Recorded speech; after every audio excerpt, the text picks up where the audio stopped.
Hey everyone, and welcome back to the Galaxy. Today we will be learning how to use the Bucket Fill tool in Gimp.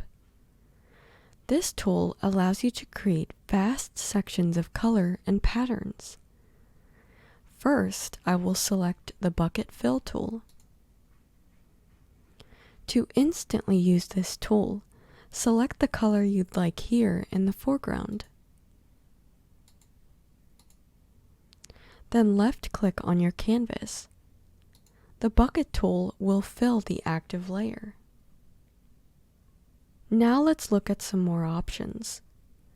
At the top of the tool options, we can change the blending mode.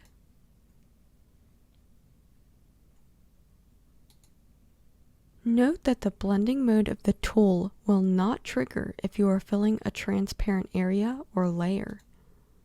For this purpose, use the Layers dialog blending mode.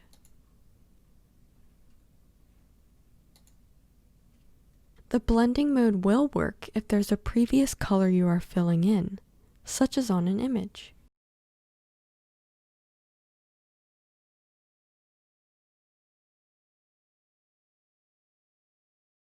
We can also adjust the opacity of this tool.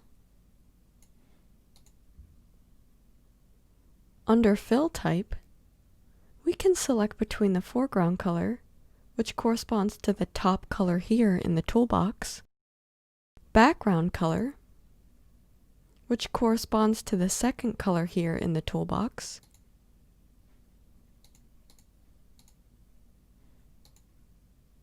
and pattern, which, once selected, will allow you to click the pattern icon to choose from a variety of patterns.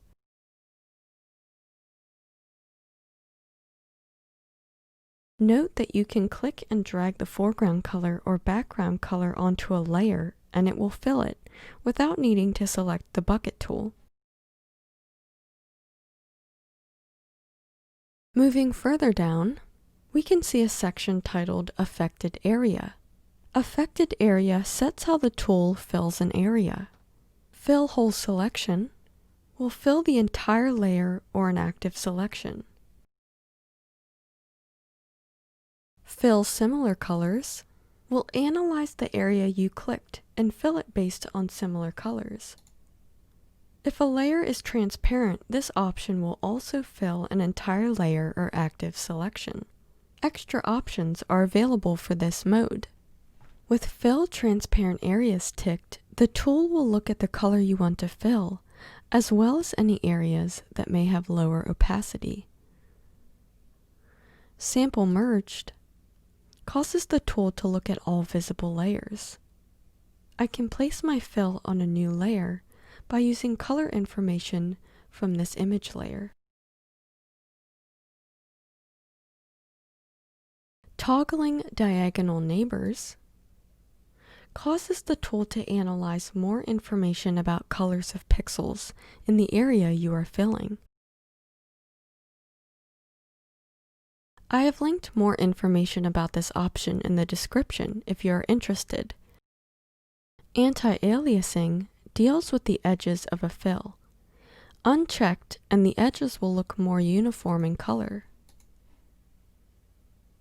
Checked, and there will be a slight gradient effect. This option also has a slider bar where we can set the threshold. A lower number will target closer to the clicked-on color, and a higher number will be more lenient with the areas filled. The drop-down menu beneath this slider allows you to define extra rules. Often, leaving this to composite is satisfactory, as it analyzes the colors you see in your project. But for example, if we were to select red, it would analyze the red channel components of the layer and fill accordingly.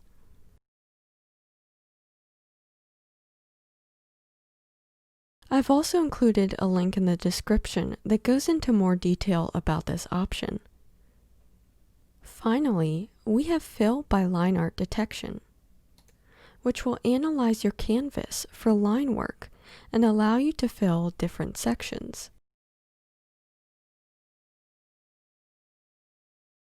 Depending on your project, these extra settings may need to be changed. The Source drop-down menu allows you to select what layer or layers this option will be analyzing. Selecting all visible layers means this tool will look at all visible layers in your project.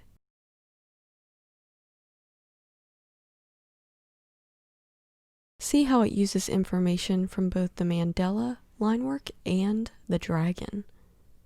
Selecting Active Layer means this tool will only look at the layer that is active in your Layers dialog.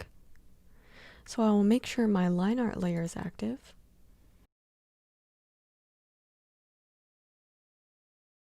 Layer below the active one causes this tool to analyze the layer beneath the one you currently have active. So I have this dragon line art layer underneath this current active fill layer.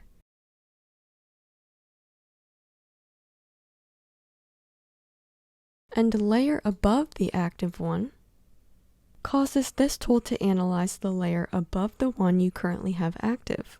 So I have this fill layer active, and my Mandela line art is above it.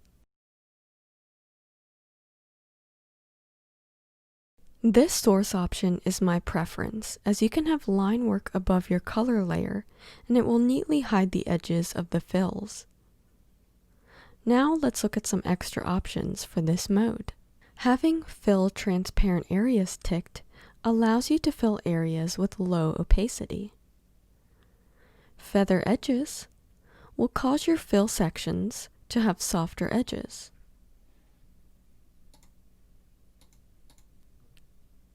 You can set how much of this effect you want applied with this slider bar. A higher number corresponds to more feather, while a lower number corresponds to less feather.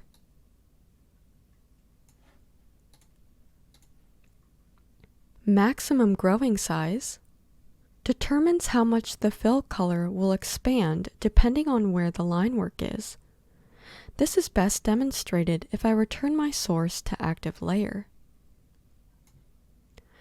and select the line art layer with the Mandela on it. And when I paint right on this line work layer, see how the color has expanded to hide some of the line work. This is really evident if I increase this growing size. See how it almost hides some of this original line work. Line art detection threshold sets how this tool will analyze the lines of the artwork. I found that this set at the default produces good results, but if you're having trouble getting Gimp to accurately analyze line work, experiment with this slider bar. Low values may be less accurate and create color bleed, with higher values being more accurate. Maximum gap length deals with the gaps between line work. If we set this option lower, the tool will fill more color in, as many of the gaps in this line work are rather large. If we set this option higher, the tool will fill less color, realizing the significant gaps in some of the line work. Experimenting with these options will produce the best results. And that's it. You have now mastered the bucket fill tool. I hope you enjoyed this tutorial. If you did, consider subscribing for more awesome content. Let us know if you found this tutorial helpful by liking this video and leaving us a comment. Thanks for watching.